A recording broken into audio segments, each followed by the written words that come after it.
Very good morning मेरे प्यारे बच्चों। आज का डिस्कशन स्टार्ट करते हैं बान की मून के कोट के साथ। बान की मून कहते हैं the future will be built in cities, we must ensure they are resilient, inclusive and sustainable for all. तो देखो मेरे प्यारे बच्चों, यहाँ ये जो कोट है कहीं ना कहीं बान की मून जी यही कहना चाहते हैं कि जो सिटीज़ होती है वो सेंट्रल रोल प्ले करती है किसके अंदर, हमें इकोनॉमिकली डेवलप करने के अंदर, सोशली डेवलप करने के अंदर और एनवायरमेंटली डेवलप करने के अंदर। अगर हमें जो फ्यूचर है, क्योंकि हमारा फ्यूचर जो होगा वो सिटीज़ में ही होगा, आपको पता है अर्बनाइजेशन कितने लार्ज स्केल में बढ़ रहा है, तो हमें अगर अपना फ्यूचर सिक्योर करना है तो हमें एक चीज़ इंश्योर करनी पड़ेगी। वो क्या चीज़? कि हमारी जो सिटीज़ हो वो रेजिलिएंट हो। रेजिलिएंट हो मतलब क्या?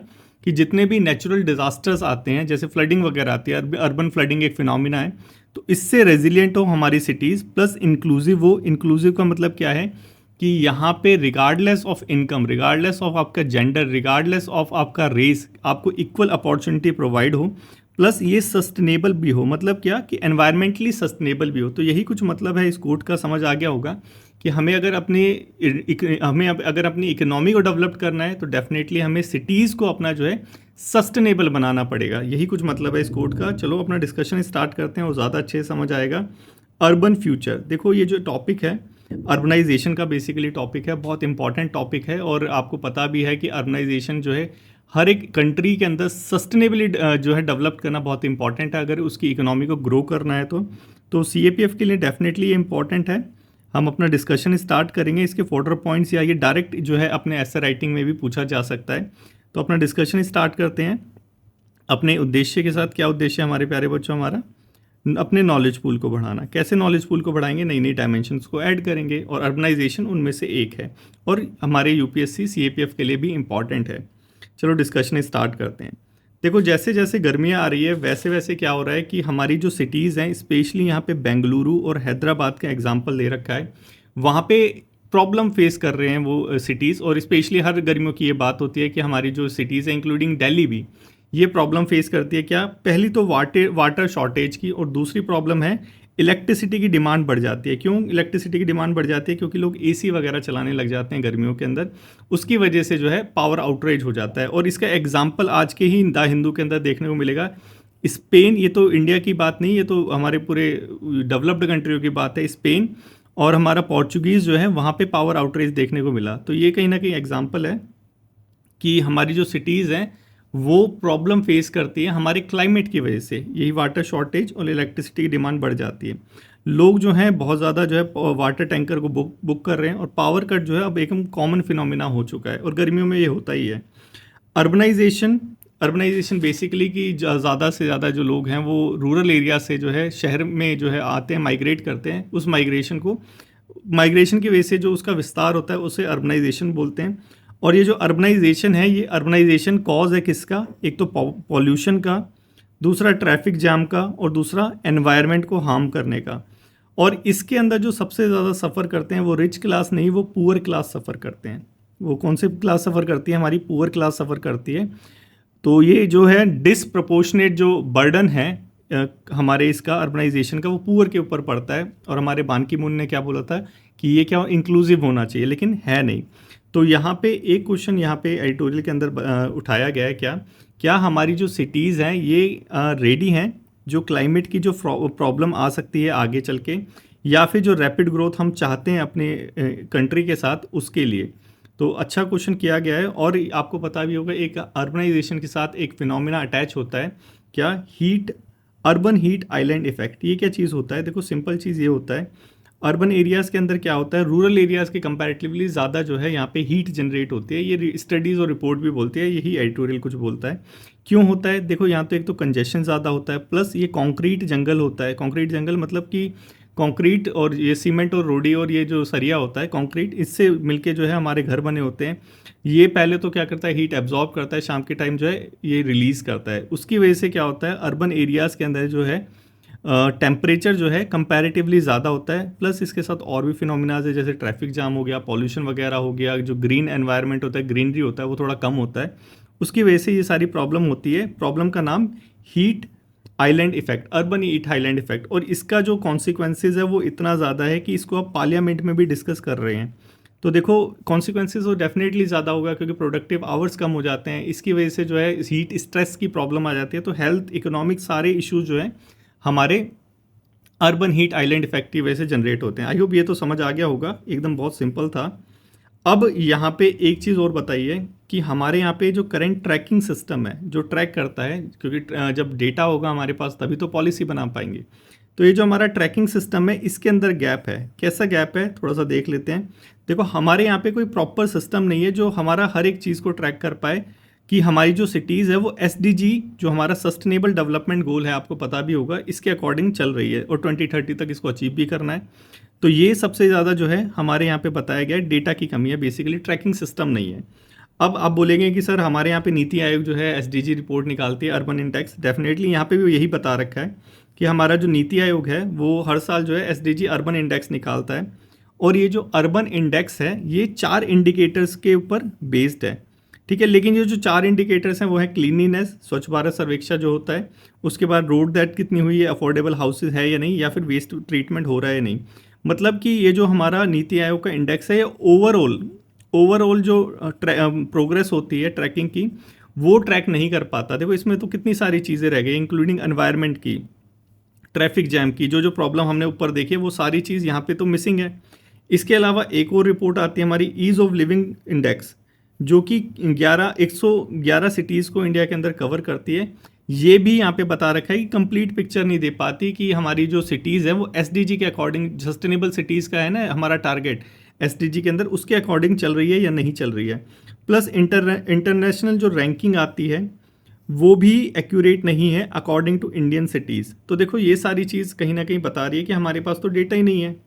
जब आपके पास डेटा नहीं होगा तो पॉलिसी मेकिंग करोगे कैसे, यही यहाँ पे प्रॉब्लम बता रही है कि पॉलिसी मेकर्स जो है उनको एक तो ट्रू पिक्चर नहीं पता चल पाती कि भाई प्रॉब्लम क्या चल रही है सिटीज़ के साथ, और उसके हिसाब से फिर वो प्लान नहीं कर पाते। ये मेन प्रॉब्लम है हमारे इंडिया के साथ, और मोस्ट ऑफ द सेक्टर्स के अंदर ये प्रॉब्लम आती है। और आपको पता भी होगा हमारे जो सेंसस है वो 2010 के बाद जो है हुआ भी नहीं है, तो 10 अभी 15 साल पुराना वो डेटा है, उसके बेस पे जो है सारी चीज़ें चल रही हैं। तो ये मेन प्रॉब्लम है हमारे इंडिया के साथ। जब आप स्टडी करेंगे तो आपको पता चलेगा कि भाई मेन प्रॉब्लम तो है हमें तो पता ही नहीं है कि जो हमारे पास जो है क्या प्रोग्रेस चल रही है, क्या लैकिंग चल रही है। जब तक आपको पता नहीं होगा प्रोग्रेस क्या है या फिर आप किस चीज़ में लैक कर रहे हैं, तो हम एक्शन कैसे लेंगे, यही मेन प्रॉब्लम यहाँ पे दिखाई दे रही है और एडिटोरियल भी यही बता रहा है। अब इसके लिए यहाँ पे बताया गया एक नई रिसर्च और फाइंडिंग आई है, न्यू स्टडी हुई है जो स्पेशली 4 इंडिसेस है उस पर फोकस कर रही है। वो इंडिसेस कौन कौन से हैं, हमारा सेफ्टी हो गया, इंक्लूसिविटी हो गया, रेजिलियंस हो गया और सस्टेनेबिलिटी हो गया। तो कहीं ना कहीं ये जो नया स्टडी है, ये जो नए इंडिकेटर्स हैं, ये कहीं ना कहीं बान की मून ने जो 3 चीज़ बोली थी उसके ऊपर जो है कहीं फोकस कर रहे हैं, ठीक है। इसी स्टडी के अंदर 10 इंडिया की सारी सिटीज़ तो नहीं, 10 मेजर जो इंडियन सिटीज़ हैं उसको फोकस किया गया, इंक्लूडिंग दिल्ली भी। तो थोड़ा सा देख लो, हैदराबाद हो गया, जो हमारी डेवलप्ड जो सिटीज़ हैं उनको फोकस किया गया बेसिकली। जो मेट्रोपॉलिटन सिटीज़ है, दिल्ली हो गया, बेंगलुरु हो गया, हैदराबाद हो गया, चेन्नई हो गया, मुंबई हो गया, पुणे हो गया, तो इनको यहाँ पे फोकस किया गया इसके अंदर। अब 4 यहाँ पे इंडिसेस हैं, लेकिन हमारे यहाँ इंडिकेटर्स 53 हैं, डिफरेंट इंडिकेटर्स, जैसे क्राइम रेट हो गया, जॉब पार्टिसिपेशन कितना है, डिज़ास्टर रेडीनेस है या नहीं है, एनवायरमेंटल डाटा है या नहीं है। तो कहीं ना कहीं ये जो हमें डेटा प्रोवाइड करा रहा है, ये देखा जाए तो हमें एसडीजी जो हमारा 11 वाला गोल है उसके अलाइनमेंट में है। अब ये जो डेटा है ये कहाँ से लिया गया है, ऑफिशियल सोर्सेज से लिया गया है, क्योंकि हमें पता है हर एक चीज़ के जो है हमारे पास डेटा सेंटर है, लेकिन हमारे पास एक जो है कॉमन डेटा सेंटर नहीं है जो सारी चीज़ों को मिक्स करके एक पर्टिकुलर जो है व्यू हमें प्रोवाइड करा सके। तो ये जो रिपोर्ट है यही कर रही है। इसके अंदर जो साइंटिफिक मेथड यूज़ किया गया है वो शेनॉन एंट्रोफी वेटिंग मेथड यूज़ किया गया है। तो ये चीज़ इंपॉर्टेंट है हमारे लिए, इसका नाम थोड़ा सा याद रखना, ये चीज़ इंपॉर्टेंट है क्योंकि एक ट्रू पिक्चर प्रोवाइड करा रही है, हमें ट्रू पिक्चर प्रोवाइड करा रही है, क्योंकि 53 इंडिसेस हैं जो अर्बन एरियाज़ के बारे में स्पेशली उस पॉइंट ऑफ व्यू से, अर्बन हीट आइलैंड इफेक्ट उस पॉइंट ऑफ व्यू से हमें डेटा प्रोवाइड करा रही है। इसके जो की रिजल्ट है वो क्या, इसके अंदर बताया गया है, जब डेटा को एनालाइज किया गया इस मेथड को यूज़ करके, शेनॉन मेथड को यूज़ करके, तो पता चला कि अहमदाबाद है वो मोस्ट इंक्लूसिव सिटी है और जयपुर वो है वो लीस्ट है। बेंगलुरु जो है वो सेफेस्ट सिटी है, कोलकाता लीस्ट सेफेस्ट है, सूरत सस्टेनेबल है, कोलकाता जो है वीकेस्ट है, चेन्नई जो है रेजिलियंट है और जयपुर है लीस्ट रेजिलियंट। तो देखो अलग अलग इंडिकेटर्स पे अलग अलग सिटी जो है वो उभर के आई है। अब यहाँ पे हम क्या कर सकते हैं, देखो जब हमें पता चल गया तो हम टेलर मेड जो अप्रोच होती है, टेलर मेड मतलब स्पेसिफिक अप्रोच, टेलर मेड जो अप्रोच होती है, जो स्पेसिफिक अप्रोच होती है एक पर्टिकुलर व्यू को लेके, पर्टिकुलर सिटीज़ को लेके, उसे ही टेलर मेड अप्रोच कहते हैं। उसके अकॉर्डिंग जो है हम अपना जो है पॉलिसी प्लानिंग कर सकते हैं। मतलब वही कि जो है बॉटम अप अप्रोच कह लो आप इसे, कि एक पर्टिकुलर एरिया को लेके जो उस पर्टिकुलर एरिया की जो प्रॉब्लम है वो इस इंडिसीज में साफ हो गया। अब उस इंडिसीज को लेके, उस पर्टिकुलर एरिया की प्रॉब्लम को लेके हम प्लानिंग कर सकते हैं। तो यहाँ पे टेलर मेड अप्रोच या बॉटम अप्रोच, ये दोनों चीज़ यहाँ पे फॉलो हो जाएगी इस पर्टिकुलर रिपोर्ट के पास, क्योंकि डेटा होगी। अब इस रैंकिंग में शो क्या हो रहा है, देखो रैंकिंग के 4 इंडिसेस थे, उस 4 इंडिसेस के बेस पे यहाँ पे बता रखा है। इंक्लूसिविटी इंडेक्स क्या शो कर रहा है कि जो कुछ सिटीज़ हैं वो ज़्यादा फेयर है, ज़्यादा इक्वल है for all the group comparatively to other city. Safety standard पे भी यही बता रखा है कि कुछ जो सिटीज़ है वहाँ पे जो लॉ एंड एनफोर्समेंट होता है, जैसे केरला वगैरह हो गया, वहाँ पे काफ़ी ज़्यादा स्ट्रॉन्ग है। सस्टेनेबिलिटी की रैंकिंग की बात करें तो कुछ जो सिटीज़ हैं वो पॉल्यूशन हो गया, वेस्ट हो गया, एनवायरमेंटल प्लानिंग हो गया, प्रॉपर तरीके से नहीं करती, कुछ सिटीज़ करती हैं। रेजिलियंसी में भी यही सारी चीज़ पता चली है। तो बेसिकली ऊपर जो हमने देखा था उसी के बेस पे यहाँ पे 4 इंडिसीज में हमारे स्टेट्स को बांट दिया गया है कि जो रेजिलियंट है, कौन रेजिलियंट नहीं है, कौन सेफेस्ट है, कौन नहीं है, वो सारी चीज़ें। अब यहाँ पे एक और सर्वे है हमारा, जनाग्रह सर्वे 2023 का सर्वे जो है हमारा, ये देखो दिख रहा है यहाँ पे जनाग्रह सर्वे। इसके अंदर भी यही फाउंड किया गया, यही पाया गया कि हमारे यहाँ पे जो सिर्फ 16 सिटीज़ हैं, सिर्फ 16 जो सिटीज़ हैं, इंडिया के अंदर कितनी सारी सिटीज़ है उसमें सिर्फ जो 16 सिटीज़ हैं वो प्रॉपरली जो है सस्टेनेबिलिटी प्लान्ड है, और सिर्फ 17 जो सिटीज़ हैं वो रेजिलिएंट स्ट्रेटेजी को फॉलो करती हैं। मतलब क्या कि हम जो है, कहने की बात यही है कि हमारी जो इंडियन सिटीज़ हैं वो फ्यूचर के लिए रेडी नहीं है, क्योंकि हमने ऊपर क्या देखा था, एडिटोरियल का थीम ही यही था कि हमारी जो सिटीज़ हैं क्या वो फ्यूचर में जो क्लाइमेट प्रॉब्लम, क्योंकि climate change is a real phenomena, ठीक है। अब ये जो क्लाइमेट प्रॉब्लम आने वाली है, क्या हमारी जो सिटीज़ है उसके लिए प्रिपेयर हैं या नहीं, यही तो क्वेश्चन था। और ये जो रैपिड ग्रोथ हमें चाहिए, 2047 तक हम डेवलप्ड होना चाहते हैं ना, तो ये जो हमें रैपिड ग्रोथ चाहिए, क्या हम इसके लिए रेडी हैं या नहीं, यही तो हमारा मेन क्वेश्चन था।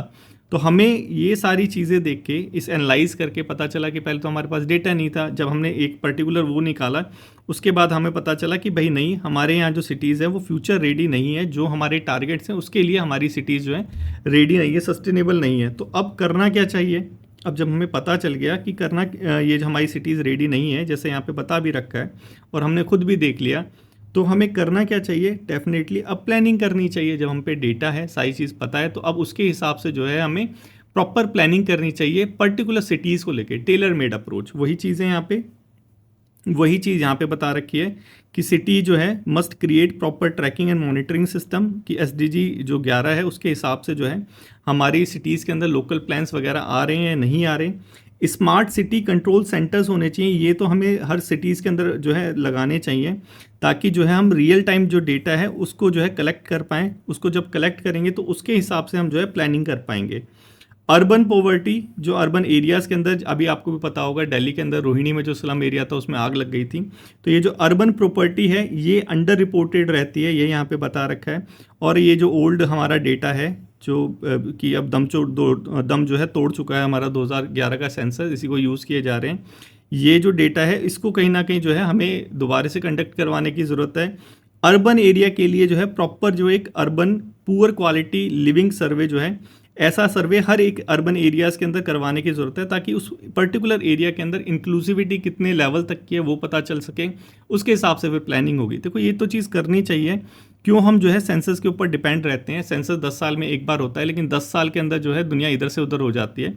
तो हमें प्रॉपर जो है एक सर्वे कंडक्ट करवाने के लिए ये जो दिखा रखा है हमारे स्मार्ट सिटी कंट्रोल सेंटर, ऐसा कुछ जो है हमें इस्टेब्लिश करने की ज़रूरत है हर एक सिटीज़ के अंदर, ताकि उस पर्टिकुलर सिटीज़ की मॉनिटरिंग हो सके। मॉनिटरिंग होगी, प्लानिंग होगी, फिर ग्रोथ होगी और सस्टेनेबिलिटी आएगी। जो हमारा प्लान है, जो हमारा फ्यूचर है, जो हमारे टारगेट्स हैं, वो अचीव हम कर पाएंगे। तो यही सारी चीज़ बता रखी है कि अगर ये सारी चीज़ हम करेंगे, लोकलाइज्ड डेटा ड्रिवन सारी चीज़ और कस्टमाइज प्लानिंग करेंगे, तो हमारा जो फ्यूचर होगा सिटीज़ को लेके सेफ़र होगा, इंक्लूसिव होगा, रेजिलिएंट होगा, सस्टेनेबल होगा। तो आई होप मेरे प्यारे बच्चों समझ आ गया होगा, काफ़ी इंपॉर्टेंट था अर्बनाइजेशन से रिलेटेड, क्योंकि ये जो टॉपिक है ऐसे टॉपिक ही पूछे जाते हैं। क्योंकि यहाँ पे देखेंगे आप, दो जो हमारे टॉपिक हैं उनको कोलैब कर दिया गया है। एक हमारा एनवायरनमेंट इंक्लूडिंग क्लाइमेट चेंज, दूसरा हमारा अर्बनाइजेशन, ठीक है। तो ऐसे ही टॉपिक पूछे जाते हैं, तो ऐसे ही आपको भी डिस्कस करना पड़ेगा कि भाई दो चीज़ को जब कोलैब कर दें, और प्लस हमारा जो इकोनॉमिक वाला डायमेंशन भी इसमें ऐड है, हमारे जो टारगेट्स हैं डेवलप्ड कंट्री बनना 2047 तक, क्या ये रियल है या नहीं है, तो ये सारे पॉइंट यहाँ पे भी यूज़ हो सकते हैं। अगर ये सारी चीज़ पूछ ले कि क्या हम जो है विजनरी टारगेट्स बनाते हैं ये अचीवेबल है भी या नहीं, तो ऐसे ही तो एनालाइज किया जाता है। अब आई होप समझ आ गया होगा। तो पेपर 2 के लिए इंपॉर्टेंट टॉपिक था, और ऐसे ही आपको भी करना है, जैसे इस एडिटोरियल के अंदर हमारे डेली स्पेस डिस्कशन के अंदर करा गया है, ऐसे ही आपको करना है। तो चलो पेन उठाओ अपना और अपनी कॉपी उठाओ, अभी पॉज करो वीडियो को, और ये जो टॉपिक है इसको लिखो। ठीक है, लिखने के बाद अपना क्या करना है, सिंपल जाओ डिस्कशन ग्रुप में, इसको सेंड करो, बच्चे जो है वहाँ पे आपका इवैल्यूएट करेंगे, और आप भी दूसरे बच्चों का इवैल्यूएट करो। ठीक है, लिखने से ही कुछ होगा। तो ये हो गया हमारा ये टॉपिक। ठीक है, कैसे पहुंचना है डिस्कशन ग्रुप तक, देखो सिंपली डिस्क्रिप्शन में जाओ, 2 लिंक दे रखे हैं, एक हमारा टेलीग्राम ग्रुप का है जहाँ पे ये जो पीडीएफ है आपको मिल जाएगी, दूसरा हमारा डिस्कशन ग्रुप का है जहाँ पे जो है आप जो है अपना एस्से जो है इवैल्यूएट करने के लिए सेंड कर सकते हैं, बच्चे वहाँ पे अच्छे से इवैल्यूएट करते हैं।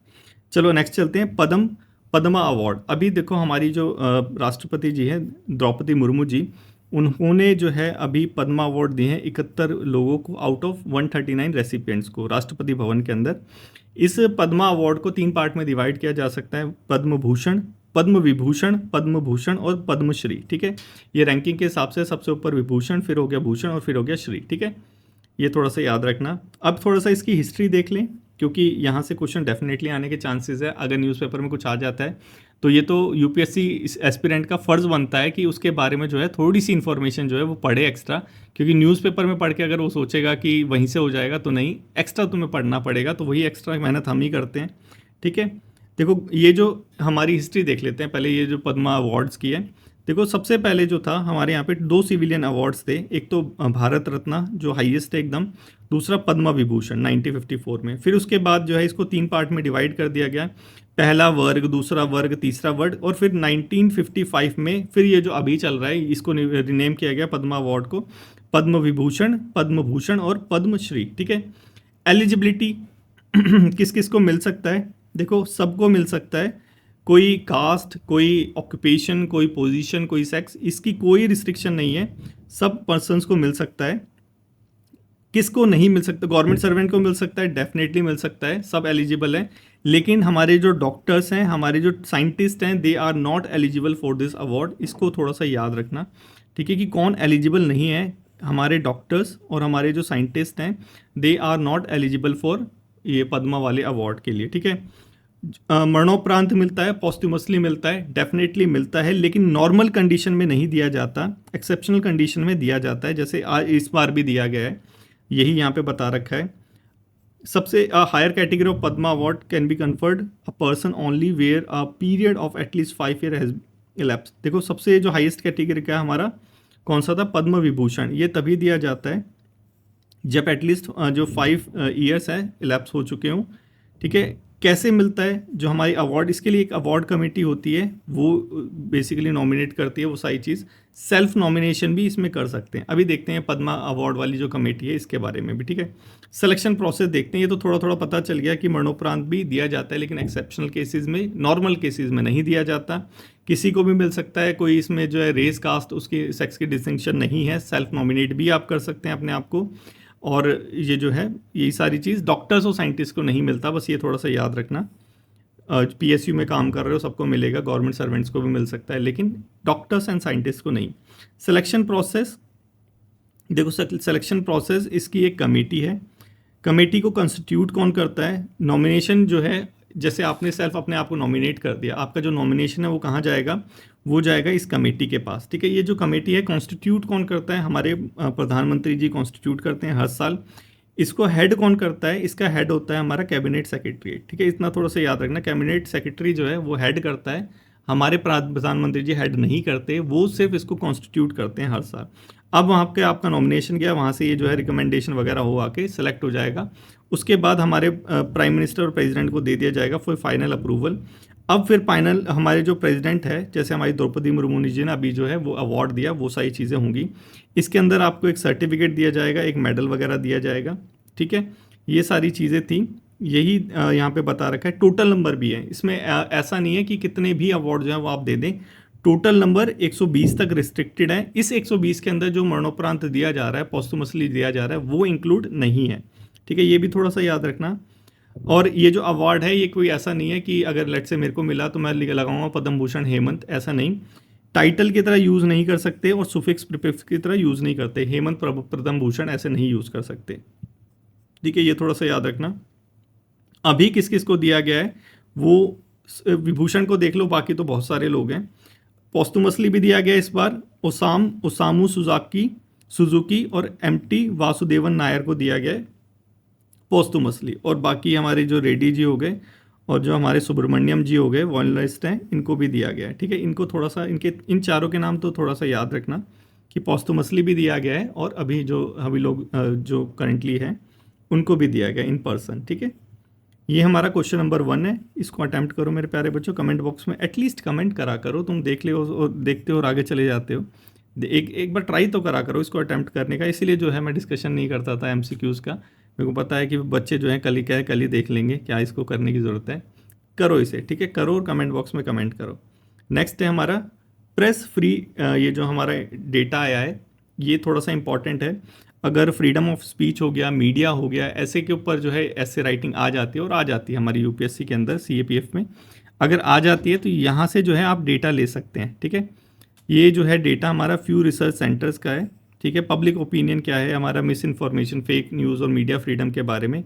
और एक जो वर्ल्ड प्रेस फ्री इंडेक्स 2024 की रिपोर्ट के अंदर हमारी रैंकिंग क्या है, हमारी रैंकिंग है 159th आउट ऑफ 180 कंट्री। अरे वाह, क्या ज़बरदस्त रैंकिंग है हमारी, 159th आउट ऑफ 180 कंट्री। मतलब क्या कि प्रेस फ्रीडम हमारे यहाँ पे थोड़ी ढीली ढाली है, बस यही हो गया। ठीक है, ये थोड़ा सा देख लेना, डेटा है, डेटा को थोड़ा सा जो है अपना नोट कर लेना, कंपैरिजन वगैरह वो सारी चीज़ें, क्योंकि इन डेटा को हम यूज़ कर सकते हैं एज अ फॉर्डर पॉइंट किसके अंदर, हमारे ऐसे राइटिंग के अंदर, जो कि वहाँ पे यूज़ हो सकता है। हमारी फ्री मीडिया हो गया, फ्री स्पीच, ऐसे कुछ आ जाते हैं वो सारी चीज़ों में। ठीक है, नेक्स्ट चलें। नेक्स्ट है हमारा सिपरी। देखो हमारी सिपरी की रिपोर्ट आई थी। सिपरी की फुल फॉर्म थोड़ा सा याद रखना, Stockholm International Peace Research Institute, जिसकी रिपोर्ट का नाम है trend in world military expenditure 2024। ठीक है, इसके अंदर बताया गया 2024 की रिपोर्ट के अंदर कि टॉप 5 जो मिलिट्री स्पेंडर हैं, जो मिलिट्री के ऊपर पैसा खर्च करते हैं, वो कौन कौन है। एक तो हमारा सबसे टॉप में चल रहा है यूएसए, उसके बाद हमारा चाइना हो गया, उसके बाद हमारा रशिया हो गया, उसके बाद हमारा जर्मनी हो गया और लास्ट में हमारा इंडिया आता है। ठीक है, तो जर्मनी थोड़ा सा शॉकिंग था कि भाई जर्मनी को इतना पैसा खर्च कर रहा है, तो कोई बात नहीं, चलो कर रहा है तो कर रहा है, लेकिन थोड़ा है शॉकिंग। उसके बाद लास्ट में हमारा इंडिया आ गया। इंडिया क्यों कर रहा है, क्योंकि पड़ोसी देश हमारे ऐसे हैं इतने प्यारे लोग, तो करना ही पड़ता है। ठीक है, तो ये हो गया यूएसए, चाइना, रशिया, जर्मनी और फिर इंडिया, 5 टोटल स्पेंडर हैं। अगर इन पांचों के पैसों को मिलाया जाए तो 60% ऑफ ग्लोबल जो मिलिट्री के ऊपर पैसा खर्च करते हैं ये पांचों लोग करते हैं, इसमें हमारा इंडिया भी है। ठीक है, कितना खर्च करता है हमारा इंडिया, $86 बिलियन खर्च करता है हमारा इंडिया। और ये पाकिस्तान से तो नो टाइम हायर है, मतलब जो पाकिस्तान, अगर हम 9 रुपये खर्च कर रहे हैं तो पाकिस्तान 1 रुपया खर्च कर रहा है मिलिट्री के ऊपर, उसके बाद हमें आग दिखाता है। चलो कोई बात नहीं, ये चाइना और मिलिट्री इसका भी पाकिस्तान का भी देख लेना। चाइना तो हमसे बहुत ज़्यादा करता है, 314 बिलियन जो डॉलर है वो खर्च करता है। और ये जो है हमारा भी ग्रो कर रहा है, सबका ही ग्रो कर रहा है मोर और लेस। ये क्वेश्चन नंबर 2 है मेरे प्यारे बच्चों, कमेंट बॉक्स में कमेंट करो, देखो आता है या नहीं आता। नेक्स्ट चले। नेक्स्ट हमारा ज्ञान पोस्ट। देखो अभी जो है हमारा डिपार्टमेंट ऑफ जो पोस्ट है, इसने एक नया पोस्ट निकाला है ज्ञान पोस्ट, क्योंकि आपको पता है कि जो है मटेरियल, स्टडी मटेरियल जो है हमारी यूनिवर्सिटी वगैरह जो है पोस्ट करती है, खर्चा ज़्यादा आ जाता है, तो थोड़ा कंसेशनल रेट पे जो है ये ज्ञान पोस्ट निकाला है। और इस ज्ञान पोस्ट के अंदर कौन से मटेरियल जाएंगे, ऐसा नहीं है कि आपने हमसे बुक मंगवाई तो भी ज्ञान पोस्ट के अंदर हम बेच देंगे, नहीं, ऐसा नहीं होगा। क्योंकि जो लर्निंग सेंटर्स है, जैसे हमारा लर्निंग सेंटर है, कोचिंग सेंटर मैं अवॉइड करता हूँ कहना, अजीब सा लगता है।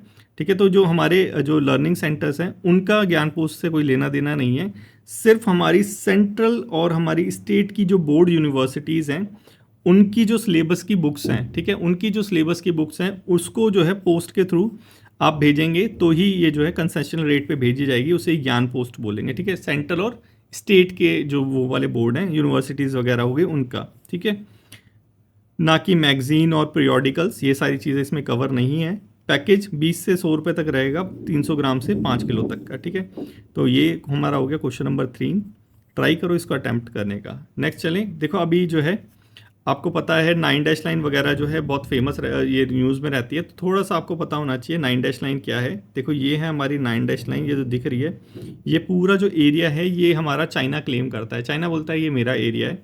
इसके अंदर कुछ आइलैंड है जो बहुत विवादित हैं, जैसे हमारा ये पार्सल आइलैंड हो गया, ठीक है, ये हमारा स्पार्टली आइलैंड हो गया, ये हमारा जो है फिलीपींस वाला एक हो गया, एक हमारा स्कारब्रो आइलैंड हो गया, ठीक है। तो इनका जो लोकेशन है थोड़ा सा इसको आप तो स्टडी कर लेना, क्योंकि यहाँ से कभी कभी जो है सीक्वेंस में लगाने के लिए जो आ जाता है कि नॉर्थ से साउथ में लगाओ, तो नॉर्थ से साउथ में पहले पार्सल आएगा, फिर स्कारब्रो आएगा, फिर स्पार्टली आएगा, ये सारी चीज़ आएगी, ठीक है।